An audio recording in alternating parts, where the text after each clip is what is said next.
पनडुब्बियों को हम silent killer कहते हैं क्योंकि ये पानी के अंदर रह के मारती है और जब पानी के नीचे चली जाती है तो किसी भी तरह इसकी जानकारी नहीं पता चल पाती है। द्वितीय विश्व युद्ध में जर्मनी का सबसे बड़ा ताकत यही पनडुब्बी थी, जिसे वो यू बोट्स कहता था। यू बोट्स ने ही सबसे ज्यादा तबाही बचाई थी जर्मनी की नौसेना में यहाँ पे। तो देखिए, हम पनडुब्बियों के इंजन के बारे में पिछली वीडियो में चर्चा कर चुके हैं। पनडुब्बी एक जो कन्वेंशनल पनडुब्बी होती है, जो बाहर निकलती है और अपने डीजल इंजन को चालू करके अपने भारी भरकम बैटरी को चार्ज कर लेती है और फिर अंदर चली जाती है, जिसे हम डीजल, और अंदर जाकर बैटरी से चली इसलिए इलेक्ट्रिक। तो डीजल इलेक्ट्रिक पनडुब्बी जो होती है, इनकी खराबी हर 2 दिन पे इन्हें 3-4 घंटे के लिए बाहर आना पड़ता है, जिससे कि इनकी बैटरी चार्ज हो सके। ठीक है, डीजल इलेक्ट्रिक हो गई, बस 2 दिन काम करेगी। जबकि एक अंदर होता है air independent propulsion system, AIP technology. AIP technology पानी के अंदर ही बिजली बना देता है, लेकिन वो बिजली इतना पावरफुल नहीं होता है कि पनडुब्बी को चला सके, लेकिन वो बिजली बैटरी को चार्ज कर देता है और बैटरी इस पनडुब्बी को लेकर चली जाती है। इस वजह से ये 15 दिन तक पानी के अंदर रह सकता है। तो इसकी तुलना में ये बहुत एडवांस होता है यहाँ पे। और सबसे बेहतरीन पनडुब्बी मानी जाती है न्यूक्लियर पनडुब्बी। परमाणु पनडुब्बी में ईंधन की जरूरत नहीं है, 5-7 साल तक उसका ईंधन खत्म नहीं होता है, ना ही उसको पानी से ऑक्सीजन बना लेता है। ये 3 महीने तक पानी के अंदर रह सकता है, क्योंकि इसमें खाने पीने का सामान 3 महीने बाद खत्म हो जाता है, तो क्रू मेंबर को चाहिए होता है। तो पनडुब्बी 3 टाइप की आप देख लिए। अब ये पनडुब्बी हमला कैसे करती है, उस हिसाब से हम पनडुब्बी को 2 कैटेगरी में बांटते हैं। एक होती है अटैक सबमरीन। अटैक सबमरीन जो होती है टारपीडो, पानी के अंदर चलने वाले मिसाइल को टारपीडो कहते हैं। टारपीडो के हेल्प से दुश्मन के शिप को या तो मार के गिरा देगी या फिर दुश्मन के पनडुब्बी को मार के गिरा देगी। तो ये हो गए अटैक सबमरीन होते हैं सब यहाँ पर। ये छोटे होते हैं, बड़ा तेजी से भाग जाते हैं। और कुछ ऐसी पनडुब्बियां होती हैं जो पानी के अंदर से, समुद्र के अंदर से देश के आंतरिक भागों में हमला कर देती है, उन्हें हम मिसाइल सबमरीन कहते हैं। मिसाइल सबमरीन में पानी के अंदर पता नहीं कहां से मिसाइल निकलेगा, पता ही नहीं चलेगा यहाँ पे, और अटैक कर देगा।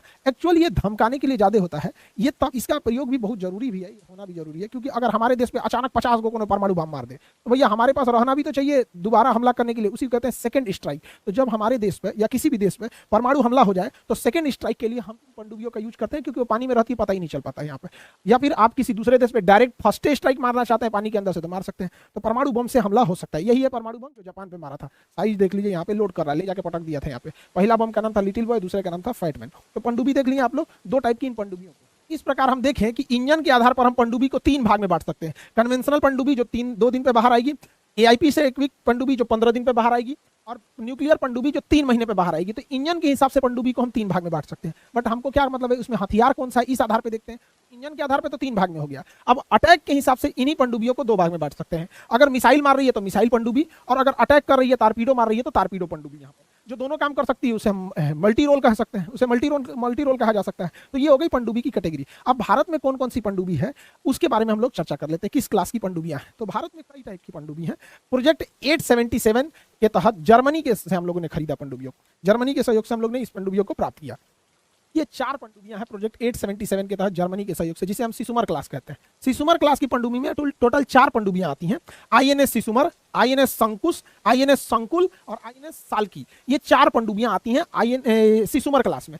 भारत की जितनी भी पनडुब्बी होंगी या जितनी भी नौसेना की जहाजें होंगी, उसके सबके आगे आईएनएस लिखा होगा, इंडियन नेवल शिप। पाकिस्तान का रहेगा तो पीएनएस लिखता है, पाकिस्तान नेवल शिप। तो ये इंडिया का, इसलिए इंडियन नेवल शिप रखा जाता है। तो ये इसके नाम है। इनके जो क्लासिफाइड नाम है, कोड नाम, वो हम आपको नहीं बताएंगे। वो क्लासिफाइड चीजें होती हैं। डिफेंस की चीजों को एक लिमिटेड भर ही जानना चाहिए, ताकि ऐसा ना हो कि इतना ना बात बता दीजिए कि फिर देश के लिए दिक्कत हो जाए यहाँ पे। तो क्लासिफाइड डेटा हम आपको नहीं बताएंगे। हालांकि इसको इंटरनेशनली हम टाइप 209 के नाम से जानते हैं। तो ये जब आप मेंस लिखिएगा ना, तो आपको ये पूरा लिखना पड़ेगा कि इसका सिसुमर क्लास की ही पनडुब्बियों को हम टाइप 209 कहते हैं। इसे बनाया गया था प्रोजेक्ट 877 के तहत, जर्मनी के सहयोग से लाए थे हम लोग यहाँ पर। ये डीजल इलेक्ट्रिक की पनडुब्बियां हैं, जिस वजह से इन्हें प्रति 2 दिन पे ऊपर आना पड़ता है। इनमें air independence propulsion system AIP install नहीं है, जिस वजह से इन्हें 2 दिन पे आना पड़ता है। तो ये हो गई सिसुमर क्लास की पनडुब्बी। अगला पनडुब्बी देखते हैं प्रोजेक्ट 877 के तहत। उसी प्रोजेक्ट के तहत रसिया से भी हम लोगों ने कुछ पनडुब्बियां प्राप्त की। तो प्रोजेक्ट 877 के तहत हम लोग ने 4 पनडुब्बी जर्मनी से प्राप्त किया, और प्रोजेक्ट 877 के तहत रसिया से हमने 7 पनडुब्बी प्राप्त किया यहाँ पे। तो जो रसिया से पनडुब्बी हम खरीद के लाए हैं, उसको हम लोगों ने कैटेगरी में रखा है सिंधु घोष क्लास के में।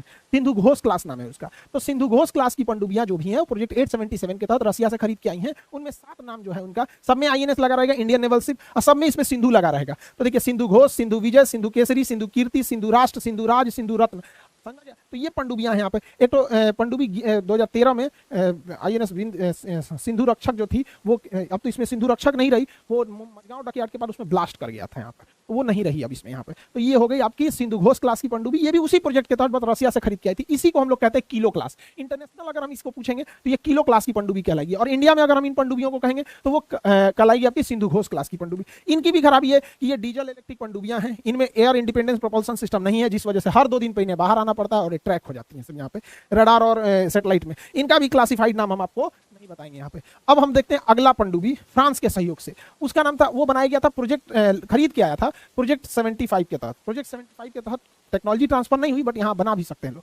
तो प्रोजेक्ट 75 के तहत हम लोग जर्मनी से कुल 6 पनडुब्बियां प्राप्त की हैं। तो प्रोजेक्ट 75 के तहत सॉरी फ्रांस से हम लोगों ने प्राप्त किया। तो प्रोजेक्ट 75 के तहत फ्रांस से जो 6 पनडुब्बी प्राप्त किए उन्हें हम कलवरी क्लास कहते हैं।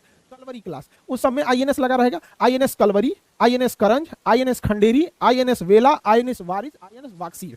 तो ये 6 पनडुब्बियां जो है वो कलवरी क्लास की कहलाती हैं, फ्रांस के सहयोग से प्रोजेक्ट 75 के तहत बना हुआ है। इनका अगर इंटरनेशनल नाम जानेंगे, बड़ा फेमस नाम है स्कॉर्पियन क्लास की पनडुब्बियां, बड़ी दुनिया भर में फेमस है। तो इंटरनेशनल नाम हो गया स्कॉर्पियन क्लास, इंडियन नाम हो गया कलवरी क्लास, और प्रोजेक्ट का नाम हो गया 75। किस देश से? तो फ्रांस के सहयोग से आ गया। क्लासिफाइड नाम हम भी नहीं बताने वाले हैं। ये भी डीजल इलेक्ट्रिक पनडुब्बी हैं, इनमें भी एयर इंडिपेंडेंस प्रोपल्सन सिस्टम नहीं लगा है, ये भी 2 दिन बाद आएंगी। डीआरडीओ ने जो एयर इंडिपेंडेंस प्रोपल्सन सिस्टम बनाया है वो सबसे पहले कलवरी क्लास की पनडुब्बियों में ही लगाया जाएगा। इसीलिए हम लोगों ने इसे रेट्रोफिटिंग के लिए फ्रांस भेज दिया कि भैया अपनी पनडुब्बी में देखो कहाँ इस मशीन को लगाया जा सकता है, ताकि ये इंटरनली ऑक्सीजन बना सके, इंजन को चार्ज स्टार्ट कर सके और बैटरी चार्ज कर सके, ताकि ये 15 दिन बाद